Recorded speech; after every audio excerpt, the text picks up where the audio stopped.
M Kumar mathematics classes.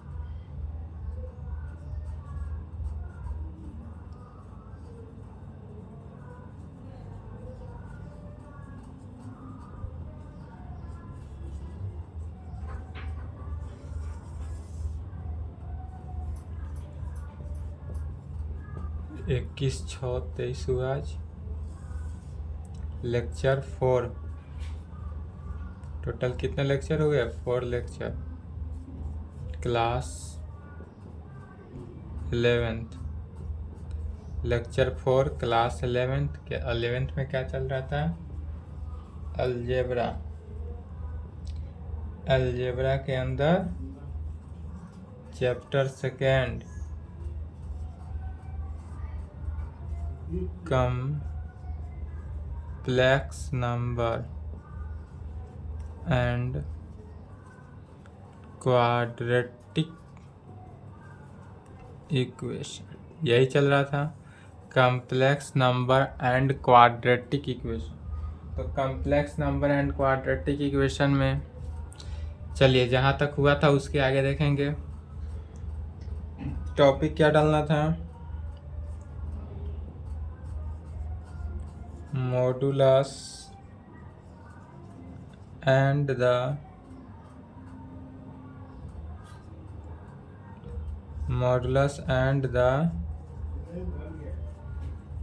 conjugate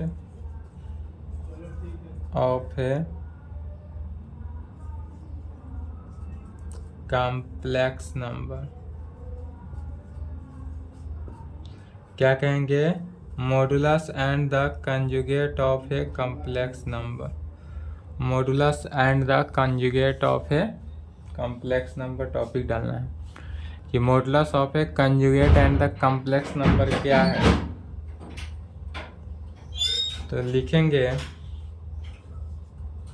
late. सबसे पहले मान लेते हैं क्या कि z बराबर a प्लस आयोटा बी है तो कॉम्प्लेक्स नंबर हुआ। तो let z is equal to a plus iota B a complex number. यह कैसा नंबर है? तो B a complex number. Then तब द मॉडुलस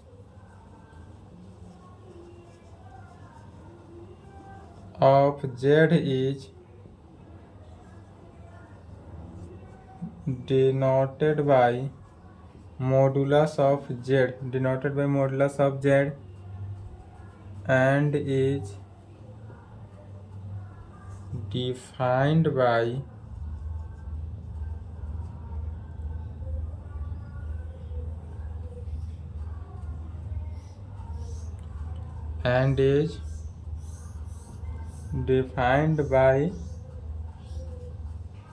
नॉन निगेटिव। चलिए यहाँ तक लिखे तो लिखे, उसके बाद समझाते हैं। Non negative real number.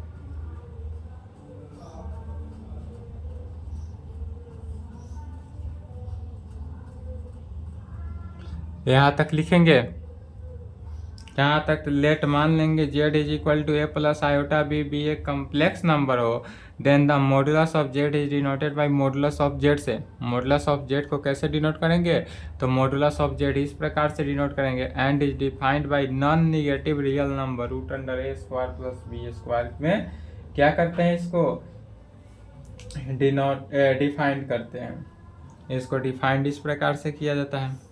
इसका हिंदी की आवश्यकता है क्या? रहे तो लिख सकते हैं। माना कि z बराबर a प्लस आयोटा बी, माना कि z बराबर a plus iota B complex number का जटिल संख्या है। माना कि a प्लस आयोटा बी जटिल संख्या है, तब मॉडुलस ऑफ z को इस प्रकार से बनाकर लिखेंगे। ब्रैकेट के अंदर मॉडुलस ऑफ z से सूचित किया जाता है तथा इसे नॉन निगेटिव रियल नंबर तथा इसे नॉन निगेटिव रियल नंबर का मीनिंग हुआ इसे जो निगेटिव माने ऋणात्मक न हो, जो ऋणात्मक वास्तविक संख्या न हो, तो ऋणात्मक वास्तविक संख्या root under A square plus B square न हो। ठीक है, तो चलिए यहाँ तक लिख लिए, नहीं लिखे तो वीडियो रोक के लिखेंगे। अब इसी को क्या कहेंगे कि इस प्रकार हो, that is modulus of Z. जो कहने का मीनिंग हुआ क्या कि मॉडुलस ऑफ जेड क्या हुआ, तो root under A square plus B square के केस में। तो यहाँ कहेंगे इसके नीचे लिखना है that is modulus of Z is equal to root under A square plus B square. A square plus B root under A square plus B square क्या है, तो नॉन निगेटिव रियल नंबर। यह जो टर्म है हमारे पास क्या है, तो नॉन निगेटिव रियल नंबर है। And the conjugate of Z and the conjugate of Z, Z माने क्या है, कॉम्प्लेक्स नंबर। तो कॉम्प्लेक्स नंबर का कंजुगेट कैसे निकलेगा, तो is denoted bye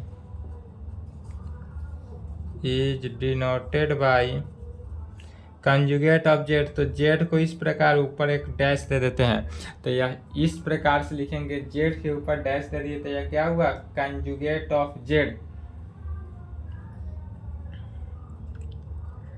and is defined bye, और इसे डिफाइंड कैसे किया जाता है, तो कंजुगेट ऑफ जेड को डिनोट कैसे करेंगे, तो जेड के ऊपर डैश दिए, यह कंजुगेट में डिफाइंड हुआ, डिनोट हुआ।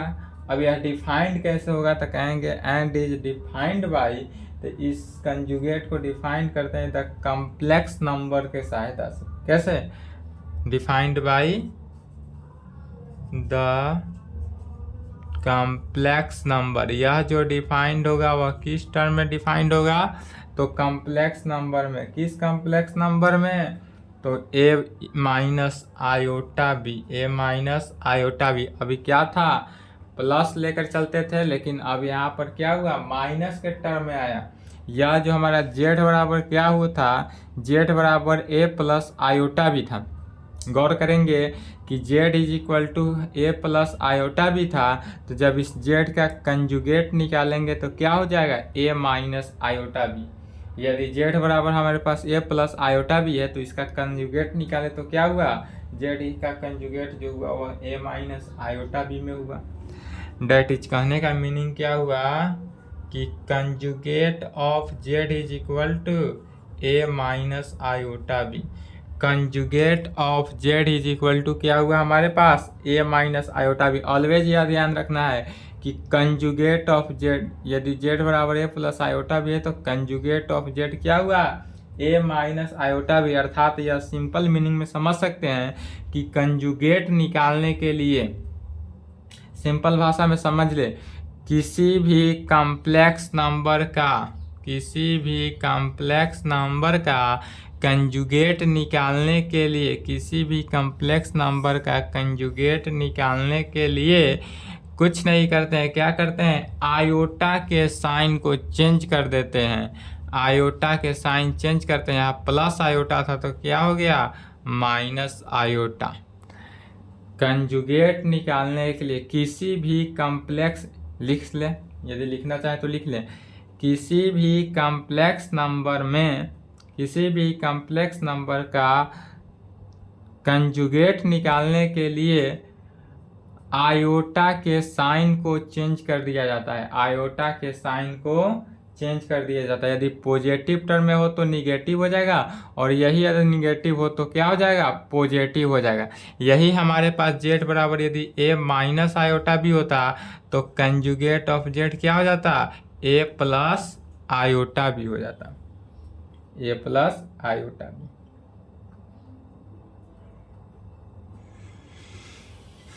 जैसे कि इसको एग्जाम्पल के थ्रू देखते हैं।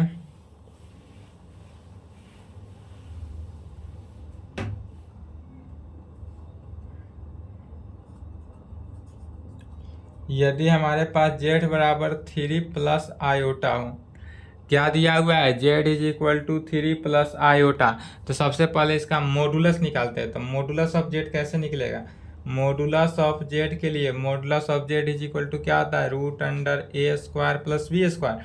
तो रूट अंडर 3 का स्क्वायर प्लस b क्या है, तो आयोटा, आयोटा के बगल में कुछ नहीं तो 1 छुपा है, तो 1 का square is equal to root under 9 plus 1 is equal to root under 10। तो मॉडुलस ऑफ जेड क्या निकला, रूट अंडर 10। एंड अब हम यही कंजुगेट ऑफ जेड निकालते हैं। तो कंजुगेट ऑफ जेड कैसे निकलेगा, कंजुगेट ऑफ जेड निकालने के लिए कुछ नहीं करते हैं, सिर्फ आयोटा का साइन बदल देते हैं। यदि प्लस रहे आयोटा का साइन तो उसको माइनस करते हैं, माइनस रहे तो प्लस करते हैं। बात समझना है, इसमें कोई लैंग्वेज नहीं लिखना है, सिर्फ और सिर्फ बात समझना है कि कंजुगेट निकालने के लिए आयोटा के साइन को चेंज कर देते हैं। यदि पॉजिटिव होगा वहाँ हम निगेटिव कर देंगे, निगेटिव होगा तो पॉजिटिव कर देना है।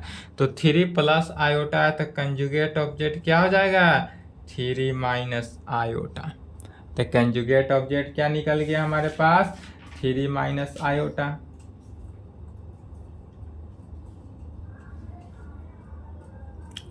फिर नेक्स्ट एग्जाम्पल देखते हैं। यदि हमारे पास z बराबर a प्लस आयोटा b हो, क्या हो कि यदि हमारे पास z is equal to a plus iota b हो, जहाँ z का कोऑर्डिनेट ab के केस में, z का कोऑर्डिनेट क्या हो, ab का केस में हो। अर्थात कहने का मीनिंग है कि ग्राफिकली अगर इसको समझा जाए इस प्रकार से ग्राफिकली, तो यह तो x एक्सिस हुआ, यह y एक्सिस हुआ, यह ओरिजिन। यदि यहाँ से यहाँ तक का डिस्टेंस a हुआ और यहाँ से यहाँ तक का डिस्टेंस b ले लेते हैं, माने z एक्सिस का क्या हुआ, b। तो इस कंडीशन से z का कोऑर्डिनेट क्या हो गया, ab। इस पॉइंट का नाम दे दिए z और a b। यहाँ से यहाँ तक का डिस्टेंस है और यह डिस्टेंस क्या हुआ b। यह जो x एक्सिस है, x एक्सिस क्या है, यह जो है टर्म सभी के सभी क्या है, रियल एक्सिस है।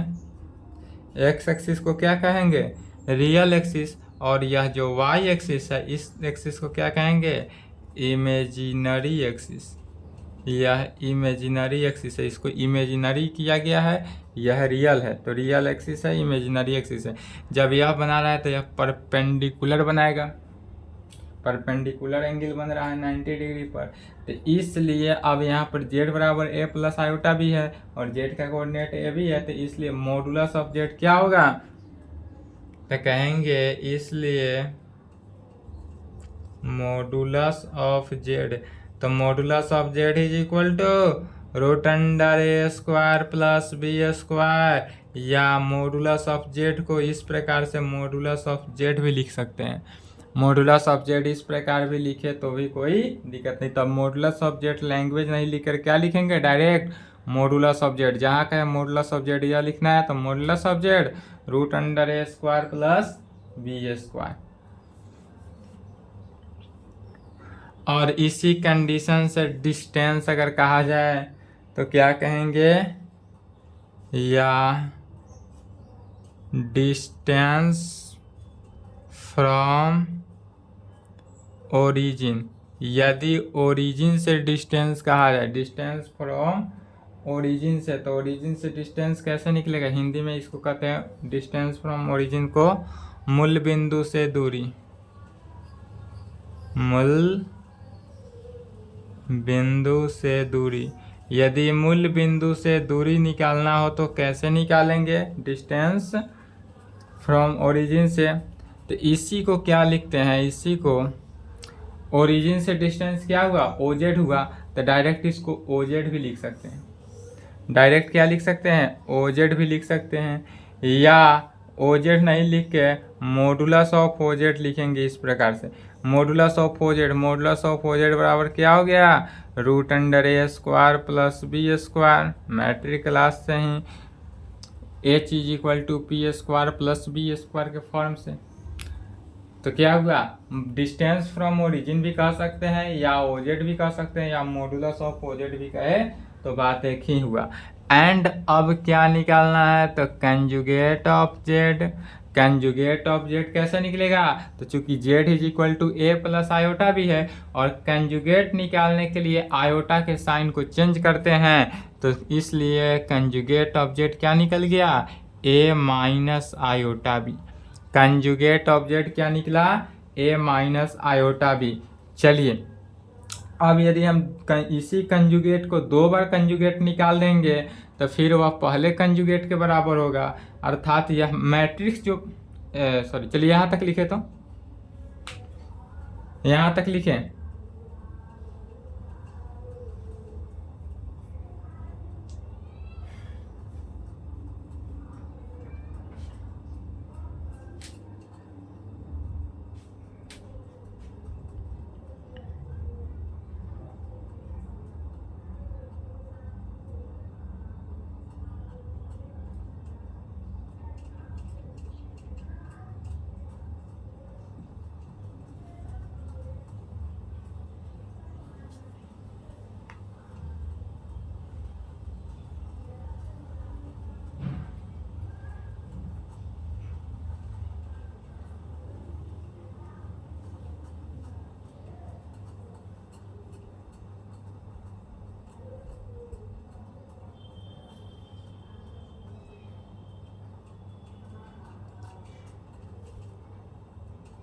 चलिए लिख लिए, वीडियो रोक कर लिखेंगे।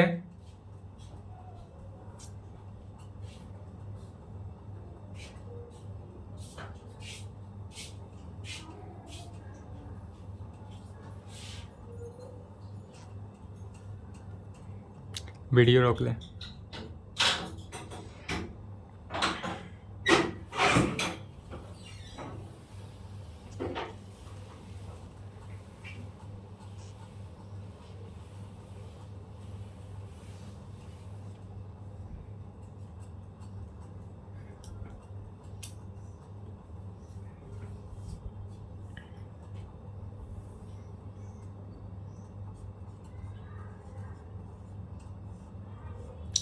नोट में लिखना है,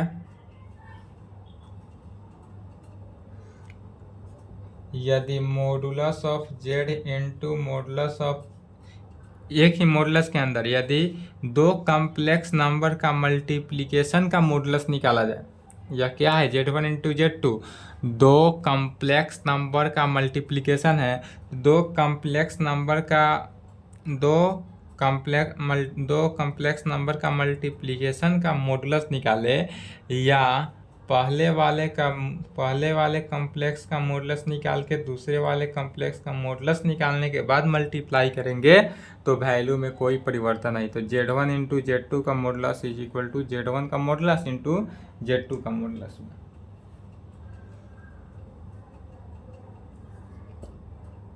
यदि 2 कॉम्प्लेक्स नंबर का डिवीजन करने के बाद मॉडुलस निकालते हैं, 2 कॉम्प्लेक्स नंबर का डिवीजन के बाद मॉडुलस निकाले या अलग अलग मॉडुलस निकालने के बाद डिवीजन करे तो उसके वैल्यू में कोई परिवर्तन नहीं पड़ता है। यह दोनों आपस में क्या होता है, इक्वल होता है।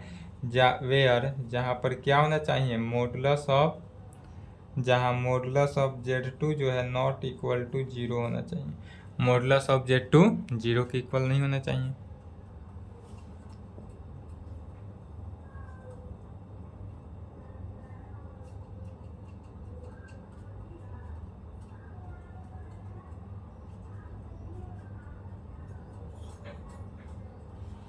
नेक्स्ट लिखेंगे कॉम्प्लेक्स नंबर Z का पावर n का मॉडुलस, Z का पावर n का मॉडुलस जो है वह मॉडुलस ऑफ Z का पावर n के इक्वल होता है। 2 कॉम्प्लेक्स नंबर के मल्टीप्लिकेशन का कंजुगेट निकाले या दोनों का अलग अलग करके कंजुगेट निकालते हैं तो वह आपस में इक्वल होता है। ऊपर डैश देने का मीनिंग क्या हुआ कि यह सभी का कंजुगेट निकल रहा है। क्या निकल रहा है, कंजुगेट।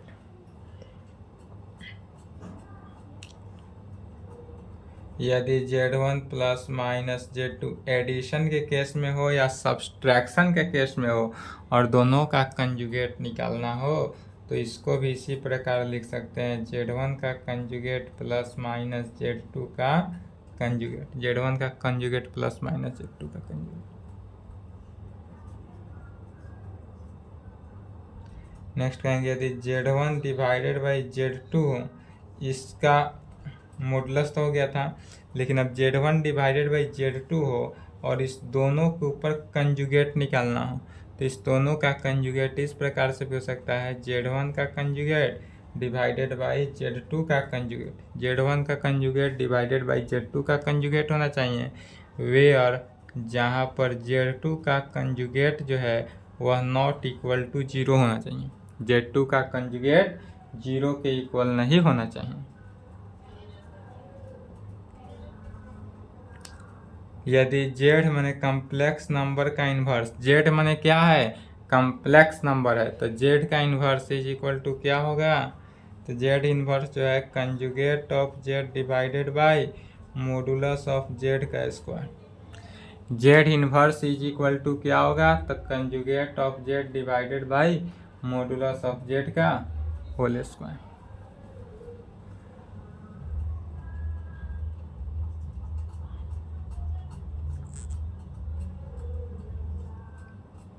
यदि Z into conjugate of Z निकालना हो, क्या हो कि Z में कंजुगेट ऑफ Z से मल्टीप्लाई करे तो वह किसके इक्वल हो जाता है, मॉडुलस ऑफ Z का स्क्वायर के। क्या होगा कि Z में कंजुगेट ऑफ Z से मल्टीप्लाई करने पर वह मॉडुलस ऑफ Z का स्क्वायर के इक्वल हो जाता है, मॉडुलस ऑफ Z के स्क्वायर के इक्वल हो जाता है। चलिए यहाँ तक लिखे, तो यहाँ तक लिखे, उसके आगे देखते हैं।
चलिए लिख लिए।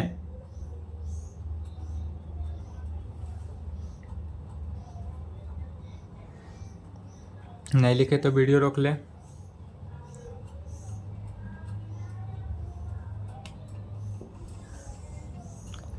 यह लिख लेंगे, यदि कोई भी कंजुगेट नंबर के अंदर क्या हो, ऋणात्मक संख्या।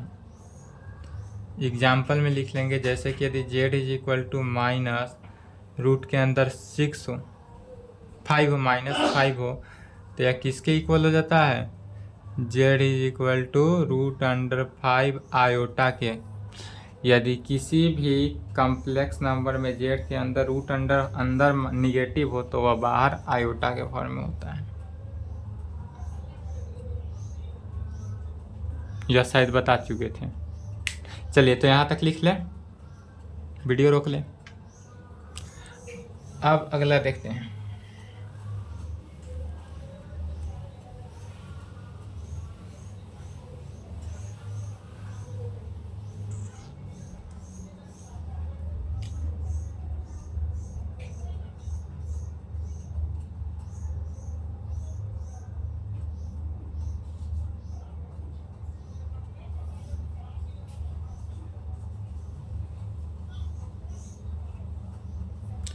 नोट में लिखेंगे कॉम्प्लेक्स नंबर। कॉम्प्लेक्स नंबर को जेड या सी से सूचित करते हैं। कॉम्प्लेक्स नंबर को किस चीज से सूचित करते हैं? जेड या सी से। तो जहाँ जेड रहे वह भी कॉम्प्लेक्स नंबर है, या सी रहे वह भी क्या है? कॉम्प्लेक्स नंबर है। कॉम्प्लेक्स नंबर को कितने भागों में बांटा गया है? 3 भागों में। कॉम्प्लेक्स नंबर को टोटल 3 भागों में डिवाइड किया गया है। पहला जो है z is equal to real है। पहला पार्ट क्या है? रियल पार्ट है। दूसरा पार्ट क्या है? इमेजिनरी। दूसरा इमेजिनरी है। एंड तीसरा में जो है वह रियल प्लस इमेजिनरी है। क्या किया गया है? कॉम्प्लेक्स नंबर को 3 भागों में बांटा गया है। कॉम्प्लेक्स नंबर को जेड या सी से सूचित करते हैं। इसको 3 भागों में बांटेंगे। Z is equal to real में, Z is equal to imaginary में, and Z is equal to real plus imaginary में। इसको हिंदी में कहेंगे, रियल को क्या कहते हैं? वास्तविक।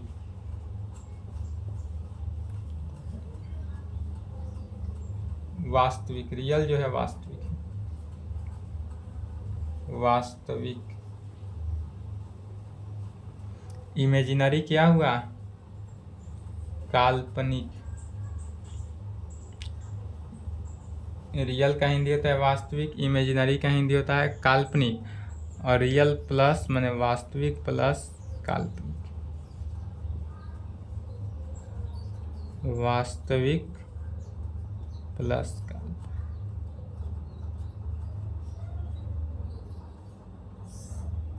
क्या किए? कॉम्प्लेक्स नंबर को 3 भागों में डिस्ट्रीब्यूट किया गया, real, imaginary and real plus imaginary.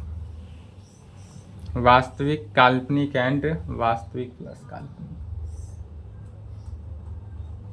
तो रियल में क्या होगा? जैसे कि z इज इक्वल टू 2, 3, 4, 5, यह सभी के सभी टर्म क्या है? रियल है। यह सभी के सभी क्या है? रियल है। इमेजिनरी में क्या हुआ? तो जैसे z is equal to iota, z is equal to 2 iota, z is equal to -1/5 iota, z is equal to √3 iota. यह सब के सब टर्म क्या है? इमेजिनरी है। एंड रियल प्लस इमेजिनरी क्या हुआ? तो z बराबर 2 प्लस आयोटा हुआ, z is equal to 3 plus 2 iota, z is equal to 4 -1/5 iota, z is equal to 5 plus √3 iota. यह सभी के सभी टर्म क्या है? रियल भी है, इमेजिनरी भी है। इसमें क्या है कि रियल, इसमें पहला पार्ट में क्या है कि सभी के सभी टर्म क्या है? सिर्फ और सिर्फ रियल है। इसमें क्या है? सिर्फ और सिर्फ इमेजिनरी है। और इसमें रियल भी है एंड इमेजिनरी भी है, दोनों है। अर्थात यह किस फॉर्म में है? तो यह सब के सब z is equal to a plus iota b के फॉर्म में। z इज इक्वल टू किस फॉर्म में है? a प्लस आयोटा b के फॉर्म में।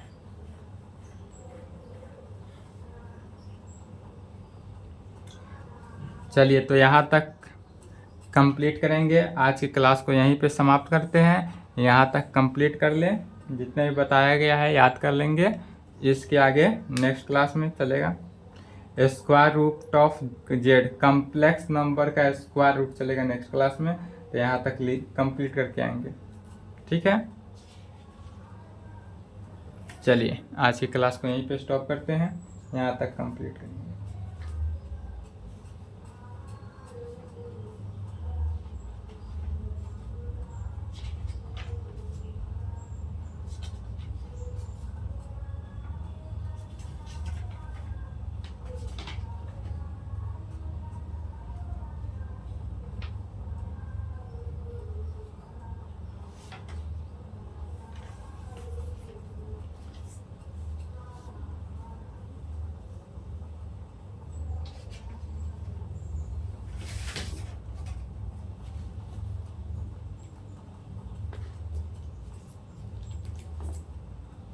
कॉन्टैक्ट नंबर चेंज कर लेंगे।